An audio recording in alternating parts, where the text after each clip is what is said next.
What's up, everybody? How you making out today? Thanks for tuning in to another episode of the Crash Bang Boom Drumming Podcast. Today's guest is Dave Turncrantz of Russian Circles, formerly of Riddle of Steel. Dave and I caught up when Russian Circles came through Brooklyn and played the Warsaw venue, touring on their fantastic new record, Blood Year. They worked on with Kurt Ballou, but recorded drums and bass at Steve Albini's Electrical Audio. And we talked about his experience recording said record, as well as his time in Riddle of Steel, his drum collection, opening for Tool, how awesome Meshuggah is, and a whole lot more. Good hang indeed, and a killer drummer for show. With all this record talk, I gotta give a shout out to my sponsor, New Orleans Record Press. If you're looking to put out vinyl for your project, going over to NewOrleansRecordPress.com to check out the many coloring, packaging, mastering options, and you can add it all up in the real-time quote generator. Need assistance with design or packaging? They can help you, and they print both 12 and 7-inch records in both 150 and 180 gram variants, and they print small runs of 100 and larger runs up into the thousands. And that's NewOrleansRecordPress.com. Check them out. Crash Bang Boom Podcast can be found on iTunes Podcast, my SoundCloud and YouTube pages, Stitcher, Luminary, Google Play, Podbean, and more. If you like what you hear, feel free to check out any of the previous nearly 150-plus episodes. Give me a like, a subscription, a positive rating, and or a glowing review, and or all of the above. Just check all the boxes. The support is appreciated. So without further ado, here we go. Dave Turncrantz, Russian Circles, Crash, Bang, Boom. Crowds go mad with joy.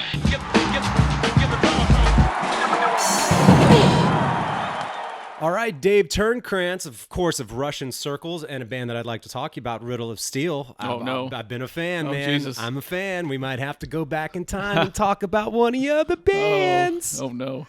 How you doing, buddy? I'm good. I just had ramen, and I feel great. Right on. Hanging out in Greenpoint, Brooklyn, playing Warsaw tonight. Yes.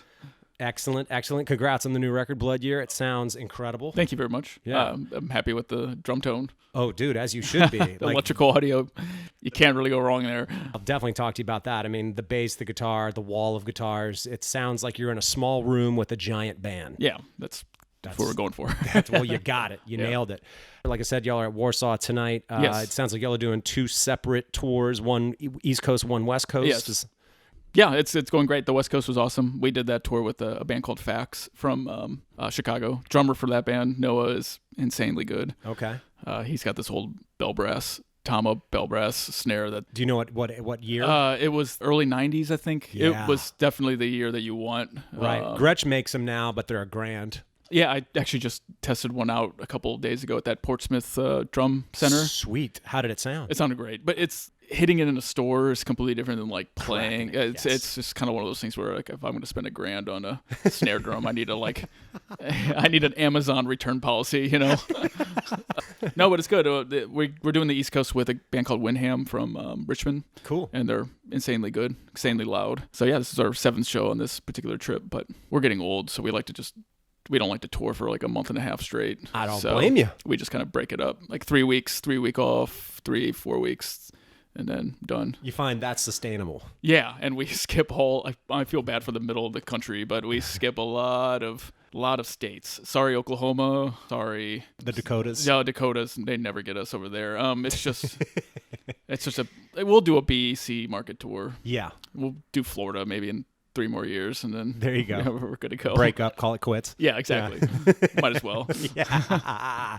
The shows thus far have been pretty well attended. Yeah, they've all been great. Well, very well attended, and we're thankful people come check out an instrumental band. You know, that's what I was going to say. It always surprises me anytime. I mean, and I think it's accepted this day and age, yeah, it seems. I agree. I feel like 15 years ago, if you were trying to do it, people would just be like, fuck off. Well, yeah, I mean, that's kind of when we started. Right. So. How was it then? It was good. It was good. I mean, Really? I guess, I always thought we sounded like, bands that we idolized, but I guess we had something different that people grasped onto. But yeah.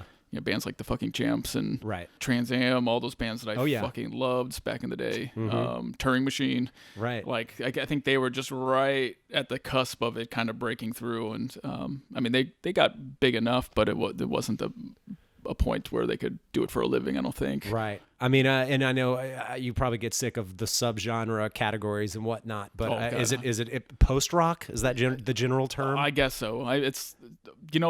Never understood know. what that actually. I don't know either.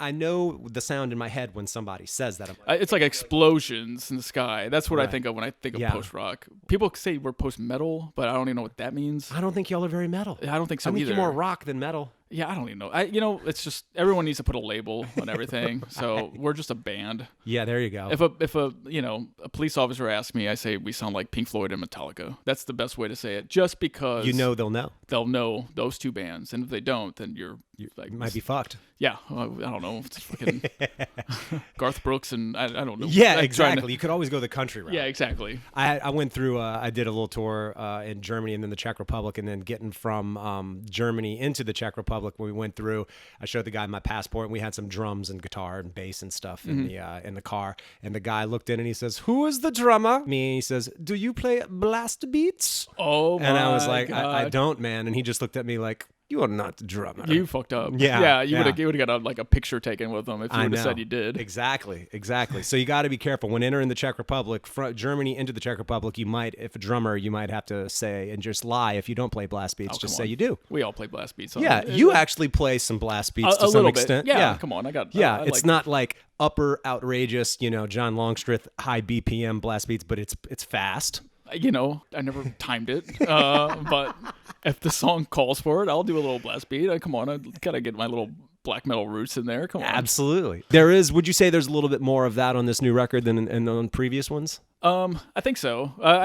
We've always been a fan of like the old, like Gorgoroth and all like awesome black metal bands. But, Oh, interesting. I think a lot of people get turned off from black metal. It's very melodic, and I think some people get turned off by the vocals. Because I mean, like a band that we fucking love is a band called Kraft from Sweden, and the vocals can kind of be on the verge of like Gollum from Lord of the Rings. Oh, that crazy Gollum. Yeah, It could kind of sound like that if you ghostly kind high of, pitched, yeah, like yeah. screechy. Yeah. So I mean, but the music's like super pretty. Right. It sounds like an orchestra in a weird way with the It tremolo does. picking and it's. There is a sort of symphonic fluidity to it Yeah, at I times agree. that can be kind of appealing. I think that's why I kind of gravitate towards it quite a bit for listening on my own and stuff like that.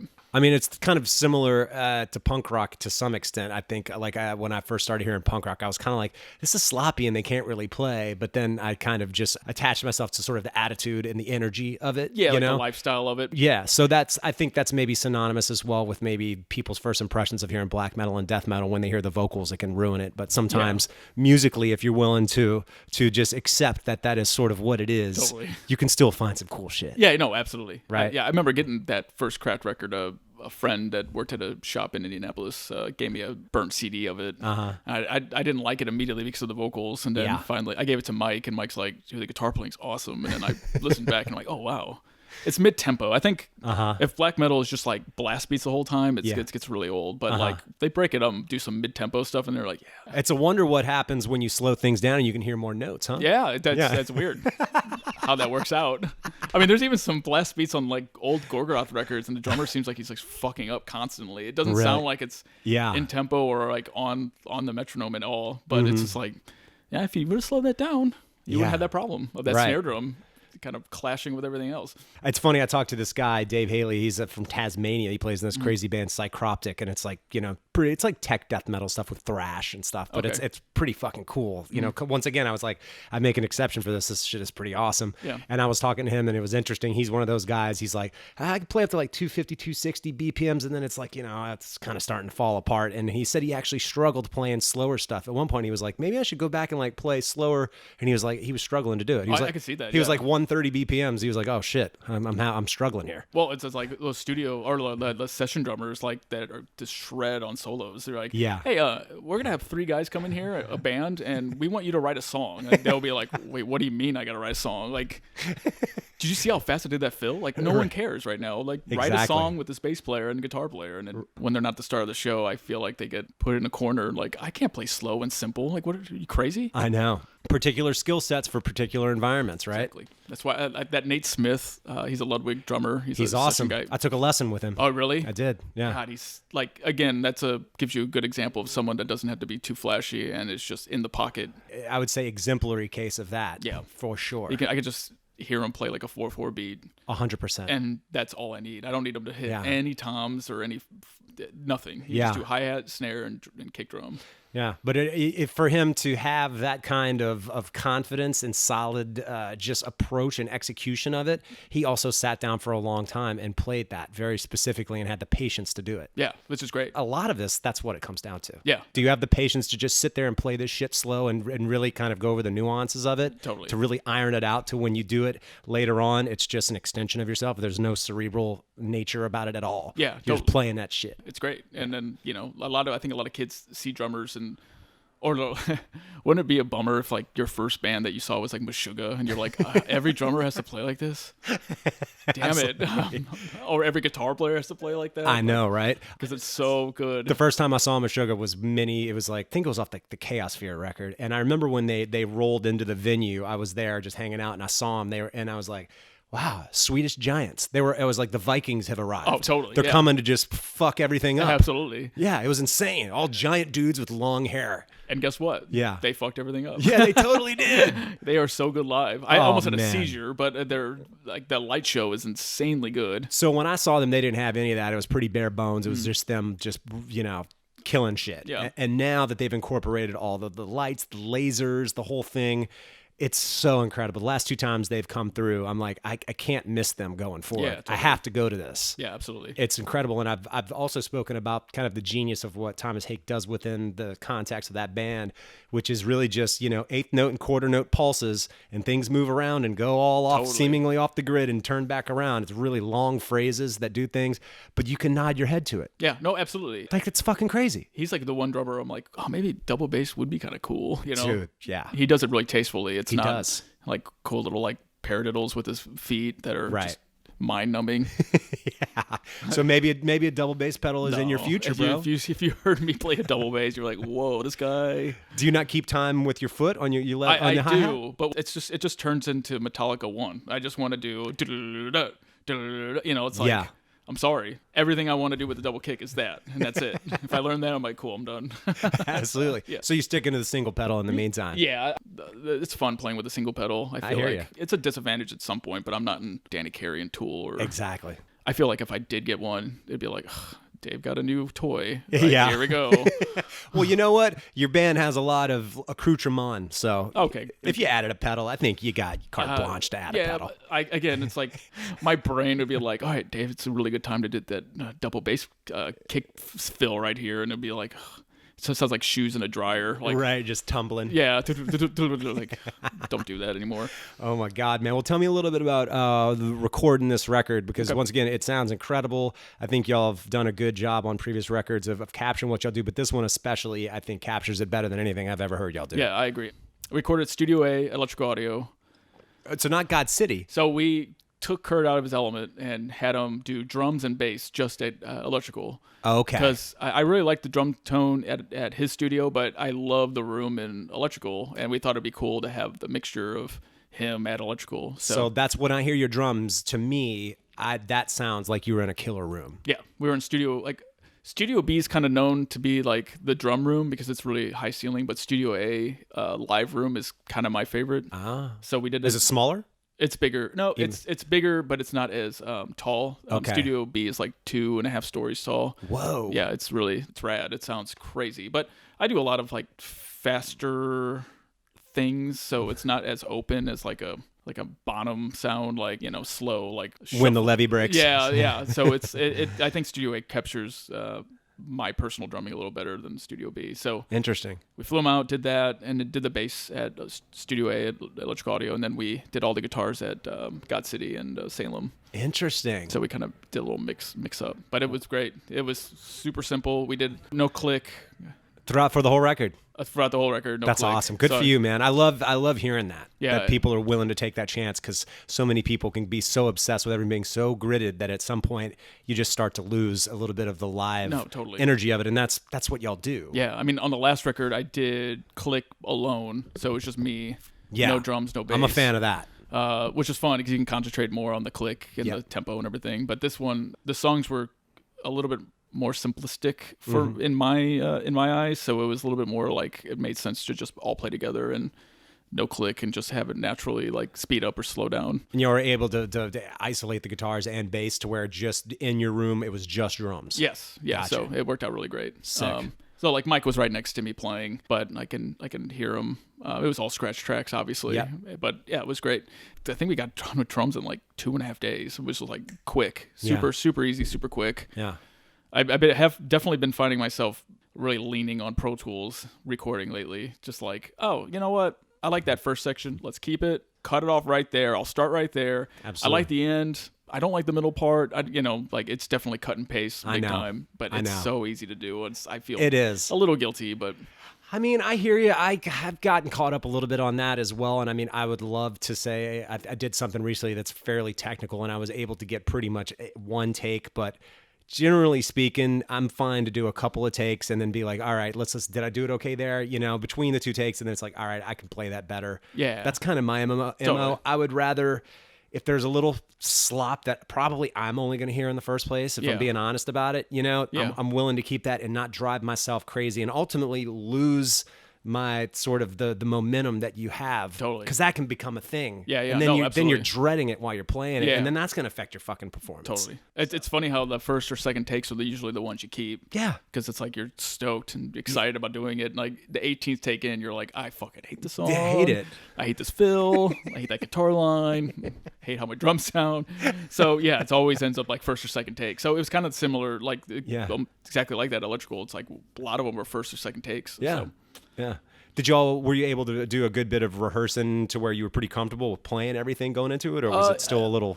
I would say 75% yes, and then the other 25% we kind of wrote in the studio. Really? Yeah. I mean, we do that quite a bit. Like that's awesome. Go in there kind of like loosey goosey and just kind of like it helps to hear it in a studio. Like, that actually doesn't work at all. Let's try something different. So that's awesome if you can make that happen. I've never had that experience, so it's always like looking at the clock, like this is money. I've never been in a studio situation where it wasn't stressful. You know what? This time around, we actually had time to like just chill and not be super nervous about running out of time. So it was it was nice. It's amazing. Yeah, it worked out pretty great.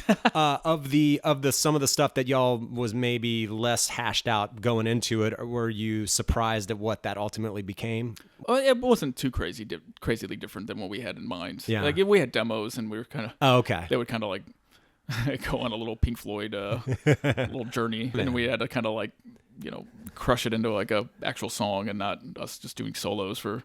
But it was good to have another ear like Kurt to hear it and in the studio and be like, hey, why don't you try this or that? So he's good. He's good for that. It's interesting of the modern records. I mean, I talk about my record collection. So much of it is of the 70s, and then so much of that is like from like 71 to like 77. Yeah, totally. And then, but then like I have some modern records, and almost all of them seemingly are like Kurt Ballou records. I have a bunch of Kurt Ballou records. Yeah. Whether it's like Baptist or Converge records or All Pigs Must Die or, Totally, yeah. Trap Them, more stuff that he's worked on. There's like all these like heavy modern records. Yeah. I just like the way that those records sound. Yeah, he's got that drum tone down, man. Yeah, he does. It sounds big. That's what every drummer wants. He's not afraid to use like compression and stuff like that too. Yeah.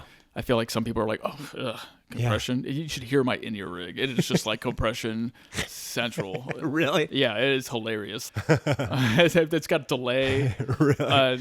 It sounds like a Bon Jovi era 84. Nice. In a stadium. Amazing. Yeah, it's hilarious. That's killer that you dialed it in. Yeah, like it's that. Like dead rooms for everybody else in the band. They want to kill it. They want to kill themselves, but I'm like, what's up, dude? It's not a killer, man. My snare drum sounds so huge. Oh, that is sick. What is the what drum set are you playing on this tour? It's a Ludwig reissue stainless steel kit. Oh wow, you got a stainless steel kit? Yeah, so it's that Ludwig had done it. I think build 50 kits for the 50th anniversary of the stainless steel kit. Wow. And I think he only did 50, but it's 24, 13, 16. And, awesome. It's I can't find it. I wanted another one to send to Europe. I have a vintage stainless steel kit in Europe. That's my personal one that I had years ago. Whoa. I had it shipped over there to use whenever I'm touring over there. Yeah. But there's just something different about the new one compared to the old one. The old what are the one, differences? Yeah. The old one, it's like the bearing edge is just like metal. Exactly. They just got a pair of pliers and pulled it over. Yeah. The Dunnet one's just got like, it has like an actual bearing edge, and it's like, it's super thin, and it's heavy as fuck, but it's really loud. Yeah, in hearing those stainless steel kits in a room or wherever, they are to this day the loudest kit I've ever heard. Yeah, they're great. It's great. It's great for live performances too, and I use it in the studio. That's what I was gonna. So is that the kit you Yeah, recorded I use with? it in the studio. It's super warm. It sounds super warm, and if you put coated heads on it, it transform it. It almost sounds like a wood kit in a weird, a louder wood kit. That's why I love it so much. That's amazing. Also, it's kind of Groundhog's Day. I've been talking to a lot of people that play Ludwig as of late, and I have an older Vista Light kit, and but because it's like pre-70s, the bearing edges it's not the most even kit, so I have to really kind of focus on particular heads. There's like one or two heads, certain areas too. Really, only one or two heads I can kind of play on it. Yeah. But those heads, they sound amazing on it. Probably controlled sound, I'm guessing. Yeah, I just do the black center dots. This is the Bonham shit. That's what I've been using for, I would say, 8 years now. Yeah, but in the studio, I prefer coated heads, especially. I think they're just a little more tonal and warm. Totally. So if you have solid bearing edges, you put those warm coated heads on there, and on a loud kit, no less. Yeah, you're winning. Totally. It sounded great. It was like the rack tom was an Ambassador, and the floor tom was a... Really? You played a single ply on the rack tom? A single ply on the rack tom, and then the floor was an Emperor. Wow. And then I guess a Power Stroke 3 on the kick drum. Yeah. What snare did you play? I played my Copperphonic. It's the hand-hammered Copperphonic, 6.5 by 14. Nice. So nice. Do you have a Black Beauty in your possession? I do not. I have the Copperphonic it's like the non-hand hammered version of the one I have. Yeah. But Ludwig gave me that to try out. I haven't tried it out yet because I guess it's supposed to be a little brighter than the one I have. I have a 5x14 Acrolite, a 70s one, and then I have a Superphonic from the 70s, but it's another 5x14. I bought a new 6.5x14 Superphonic, so I have that as well. Yeah, those Superphonics are amazing. And I got this Slingerland that I especially love. I think it's the Radio King. It's like the Gene Krupa snare. Yeah. So it's similar to the Black Beauty in that it's chrome over brass. Oh, that's awesome. And it sounds so badass. It's like it's got power, volume, but I think that chrome over the brass, it's a little more dense, so it's a little less ring. Yeah, that's awesome. But the ring is in there. Yeah, it's I like just the a little ring. more controlled. Yeah, Slightly more controlled. That's rad. And it's badass. Is it a 8-lug? It is. Nice. Yeah. I used to love those 6-lug Slingerland, like the beginner snare drums. Yeah. Those are wild. Yeah, I remember having a couple of those, and they were just so easy to tune. You just 6 lugs. Yeah. I mean, I got so many snares today are probably like 10 lugs, right? Yeah. The 10's the norm. I saw one with 12. I'm like, oh my God. That's a little too much. That's overboard. Yeah, that's 8 too many in my book. Nice, man. Nerding out on all this drum gear. Why the drums for you? How did all this happen, man? I've told this story before, but I'll tell it again. I was into the skate culture. I was a skateboarder. I was a punk. I was a bad boy. Yeah. Very big bad boy. So I in St. Louis? St. Louis, yeah. St. Louis. I skated for years, and there's like this place called Village Square that we would all go and skateboard at, and there was like the older kids popped up like one day. They came in and they were like really good at skateboarding, and they were like, whoa, these guys are like 13. Oh, like me being like 10, like these guys are killer. And one of the guys, we kind of talked, and he was into the same kind of punk that I was into, like Minor Threat, and he was like a Screeching Weasels fan. I like Screeching Weasels and stuff like that. And he's like, oh man, do you know how to play drums? And I'm like, oh yeah, totally, man. I know how to play drums. Didn't know how to play drums at all. Didn't have a kit? No, didn't have a kit. Never touched a drum kit. Never touched a drumstick. And he was like, oh, that's awesome. I have a drum kit. We need a drummer for our punk band. I'm like, I'm in, man. I play drums. And like totally lied to this kid because I just wanted to like be in a band so bad, in a punk band. Wow. So like that night before, I like just watched as many videos as possible to try to like learn how to play drums. And I went in there and just ate shit. I sucked. I sucked. Of course you did. They knew I sucked, but I don't know why they didn't call me back. I know, right? Amazing. But ever since then, I got a taste of it, and then I really, really wanted to play drums. And so there was a music store down the street from where I lived called Dale's Music, and you could rent a kit for it was like $40 for a month to rent the full kit. I mean, it was a piece of shit. Tama. Yeah. What's the Star Classic? What's the worst you can get? Star Class. Superstars were in the 80s and 90s. Those were good. Imperial Star was one beneath that, and then there was another one. I forget what the lower one is. Yeah, I think it's the lower from the Imperial Star. Okay. But, I mean, it was at least gave me a foot in the door to try it. So I had a friend. This is like freshman year of high school. Okay. A friend of mine, we started a band, and he had a big house where I could store them. So I lived in an apartment at the time, so I couldn't play drums at my apartment. Right. So we would just rehearse after school at his place, and fell in love, and ever since then, just love playing drums. Dude, I was lucky in that my dad lived about like 45 minutes north of New Orleans, like more out in the country. Yeah. So I just grew up with, once I started playing, I had my own room, or it was in my bedroom, and I played every day. Yeah, and, you're a dickhead. And then my bands were coming over, really taking the shitty level to the next level. Yeah. You know, it's like not enough to hear me struggling. You know, Yeah, then it's totally. like, let's bring the kids in The here whole for just a band. full-on shit fest. Man, that was like always a dream of mine to have a drum kit in my room, but that could never happen. Yeah. So you're living a dream. Yeah, I think the first like 14 years of playing or so, I had a kit either in my bedroom. I played like every day. That's so awesome. Yeah.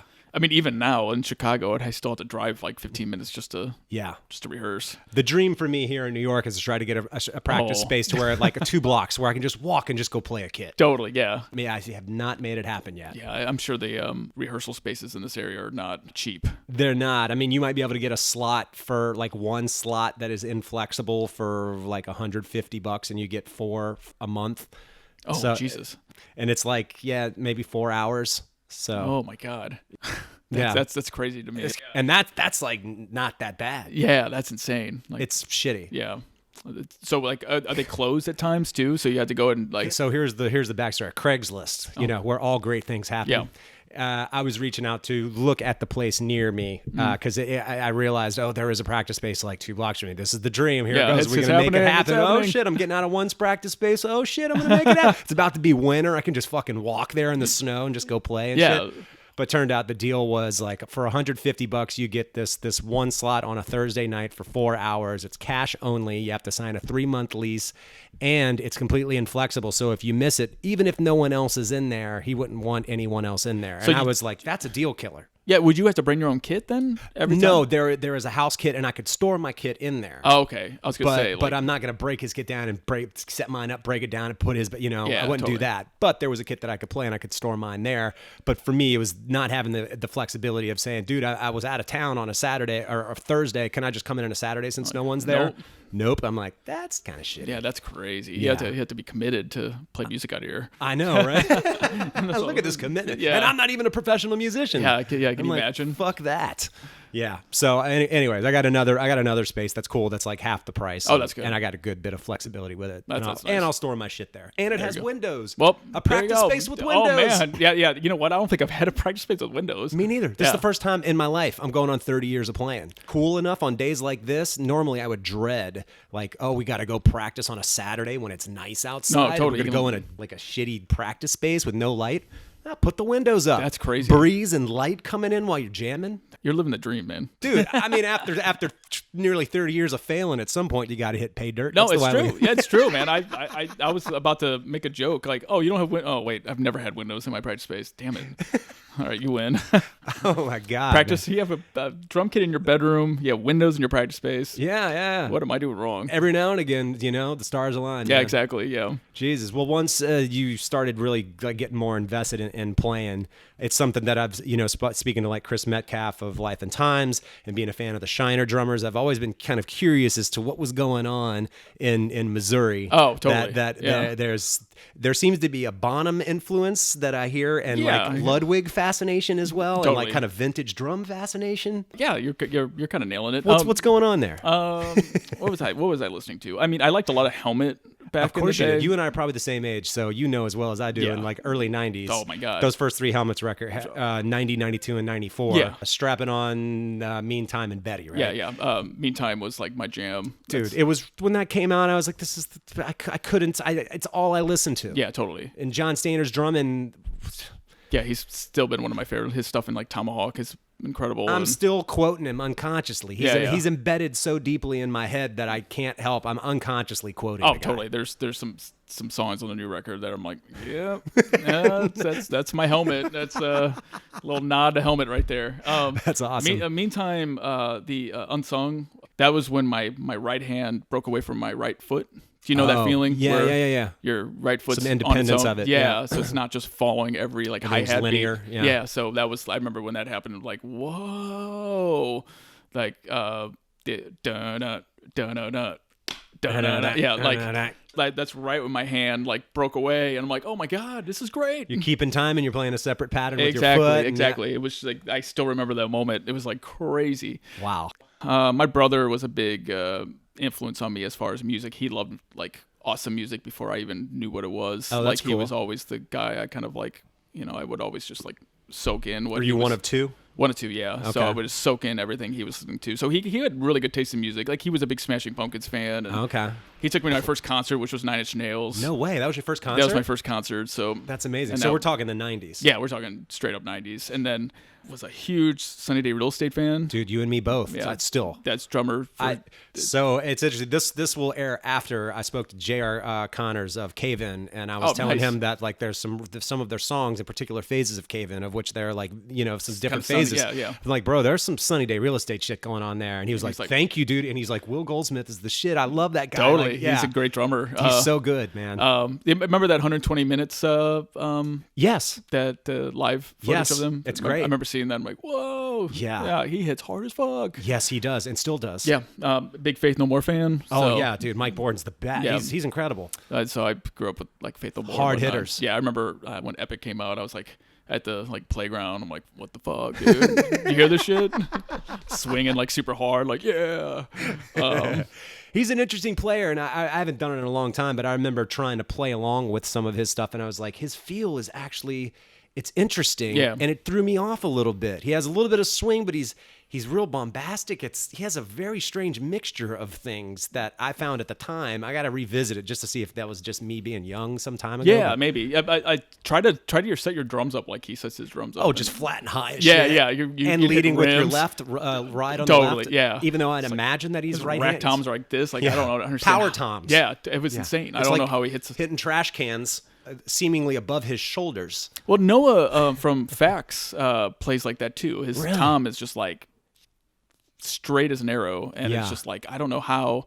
He does a lot of stuff with Blue Man Group, so he's like a total badass. Because I knew a guy in New Orleans who I actually interviewed, this guy AP Gonzalez. He's a fucking killer, like crazy jazz rock, bastardized punk, just Everything. a bizarre mixture that I've never seen before in a drummer, really, other than him. He also played his shit flat, but he played it lower, and he would sit a little bit higher, so he was kind of sitting more up on top of Okay. it, but with flat shit, But he would also, I think, would get some volume, I believe, out of kind of hitting rim shots on his toms. Oh, okay. So he I kind can of see found that. a way to kind of do all that. Yeah. Which was to this day is like one of just those bizarre like setups, Yeah, I mean, if it works, it works. I I mean, that's the bottom line. But also, you can develop really bad habits early on and stick with them, and then end up realizing as you get older, shit starts to hurt. Oh, tell me about it. I got the cysts on my wrist. Do you see that little bump? I right do. There? I get that from just on this hand from the snare. Really? So I got to get it drained after like a year. You can see it right there. Is that like inflammation that ultimately? Yeah, it's like I'm not exactly sure what happens. It's just like they call it tennis.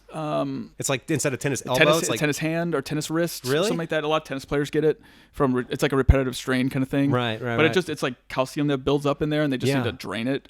Wow, If dude. it gets bad, still it doesn't hurt. It just feels weird because your tendons kind of like slide over it. Oh, dude. Yeah, so it's weird. It got really bad last year. It was like up to here, so I had to get it drained out, and it helped. But I might have to get. It's a very mild surgery, but a surgery just to remove it completely because it just keeps filling up. Yeah, that's the thing, with right? goo. Oh, Jesus Yeah. Christ, man. But I guess it's pretty common. When I saw it, I'm like, oh, this sucks. I'm gonna look this up on WebMD and see what kind of cancer I have. Oh no. Everything leads to cancer, so like, Exactly. Oh, okay, it's not that bad. Okay, Oh my God, I'm not man. gonna die. But I guess what's the timeline of the 90s into when did you start playing with Riddle of Steel right around Python? Is that the only record that you're on? The only record I'm on is Python. I was in like a couple punk bands in St. Louis. They lost their drummer. I think he just couldn't tour, and they needed a new drummer. And at this time, I was kind of like in between bands, and I met Jimmy or Andrew. I forgot who I met first, but I was like, I'd love to rehearse. And this is right when I bought this old 60s Gretsch, that green sparkle one that I loved so much. And Do you still have it? it got destroyed in a car accident, unfortunately. Oh, no way.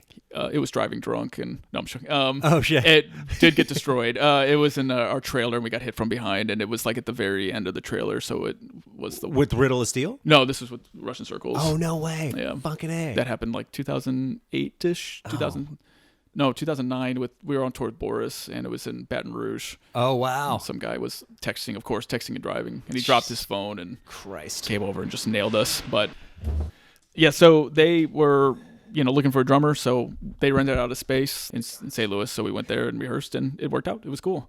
Nice. And then we started writing Python pretty immediately after that. That's sick. That's my favorite record of theirs. Oh, nice. Yeah, yeah. fun. You got some great drumming on it too. Yeah, man. I'm pretty stoked how the drums sounded too on They that record. sound awesome. This guy named Carl in Norman, Oklahoma recorded it. Really? It was like in this old barn.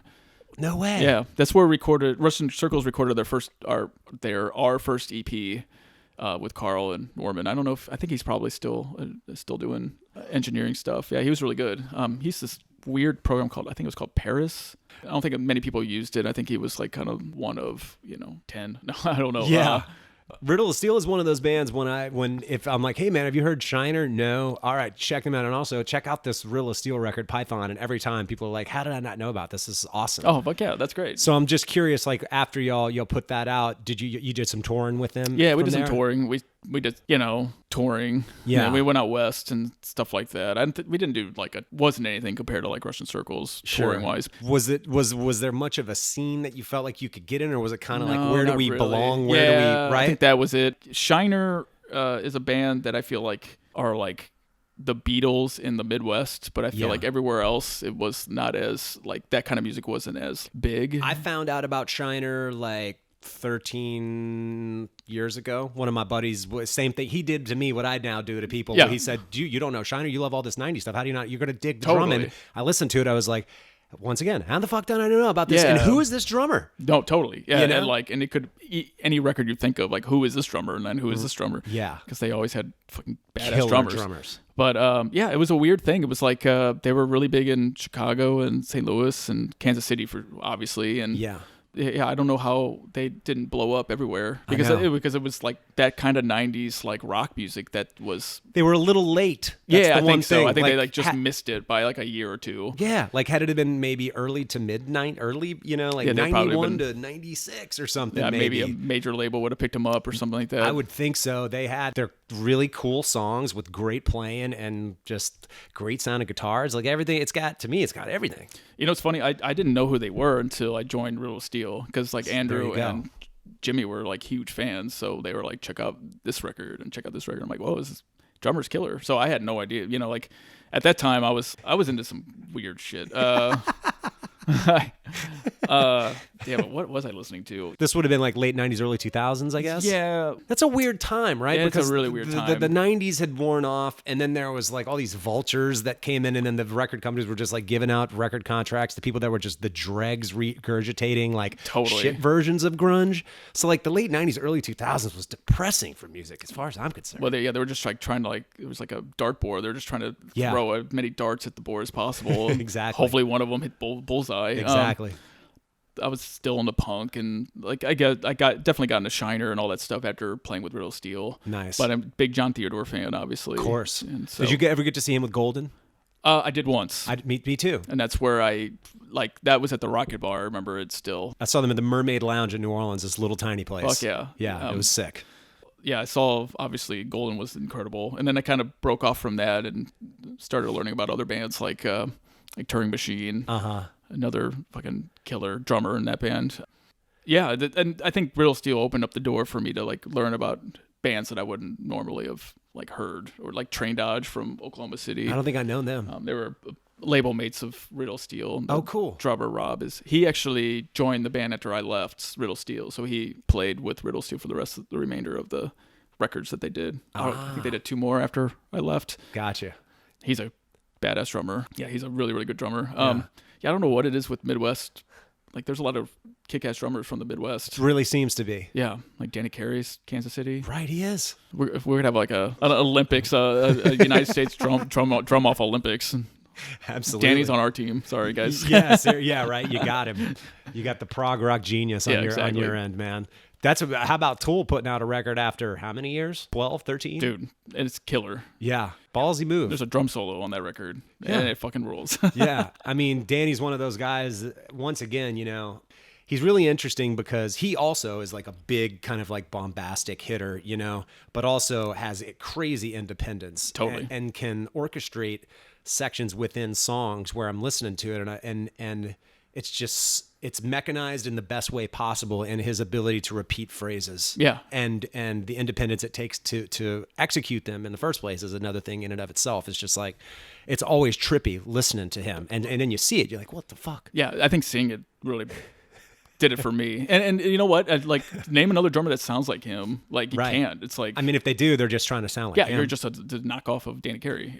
We did some shows with Tool in 2007, when Russian Circles started. Oh, that's right. And I'd never seen them live, and seeing them at, I forgot where the first show, Brixton Academy in London, seeing them, the records doesn't know justice. Like, they sound so good live. That's why I'm stoked about the new record. I feel like it sounds most like them live than all the other records. The first time I saw them was in Lollapalooza. Rage Against the Machine played before them, then Tool, and it was like, daylight's like 2 o'clock, 2 p.m. Perfect time to see Tool. Yeah, exactly. And then like Undertow had if not, I don't even know if Undertow had even come out yet. If not, it maybe just come out. Yeah.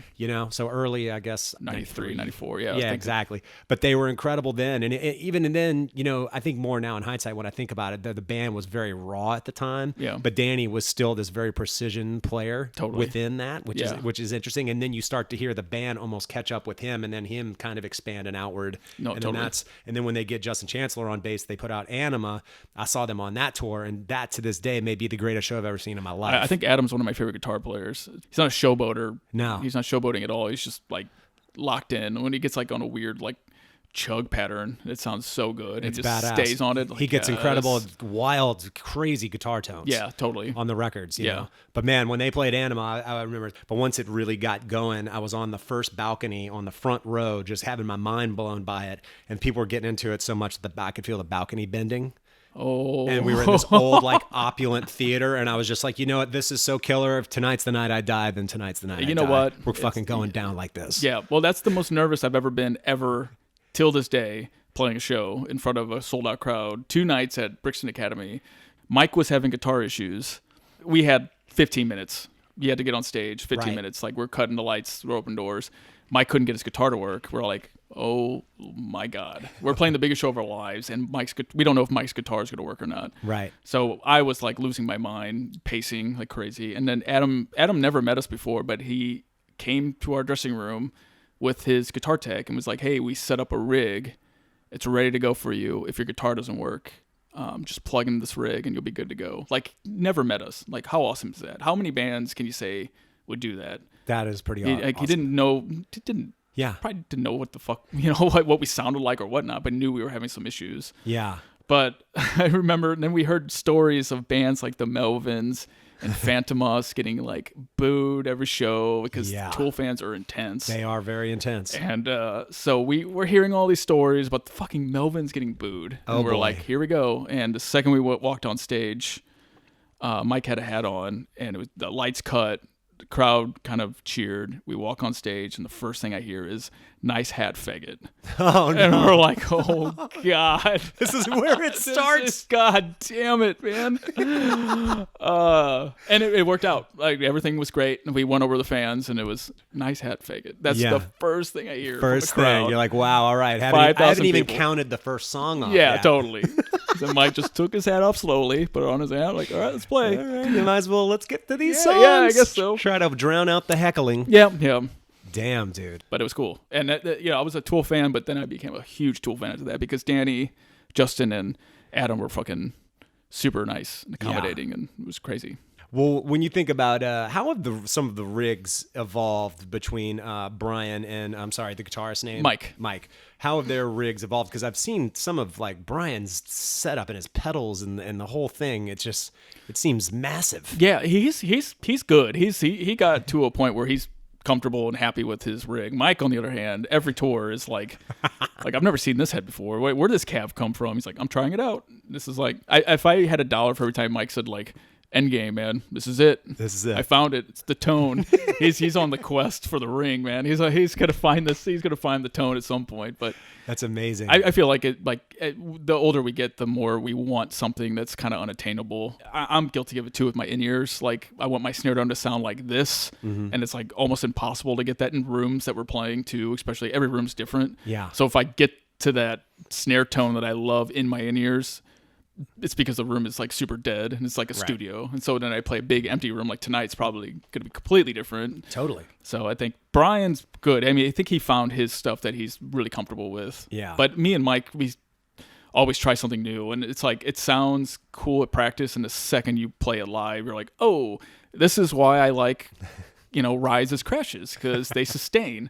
I feel like I'm hitting splash cymbals right now. Oh, this sucks. Oh, damn. Yeah, I had a 22-inch Istanbul crash for my main crash on my left side. Awesome. And I was like, it sounded killer at practice. In this first show, I would hit that thing, and it sounded like a 8-inch splash. Oh, just thin, it was not like projecting. I'm like, oh, damn it. I thought that was going to work. Man. I switched over to the 22-inch ride because it just sustains out so much more. Yeah. It's got some more volume, too, which I need for, who can be the loudest. You know what?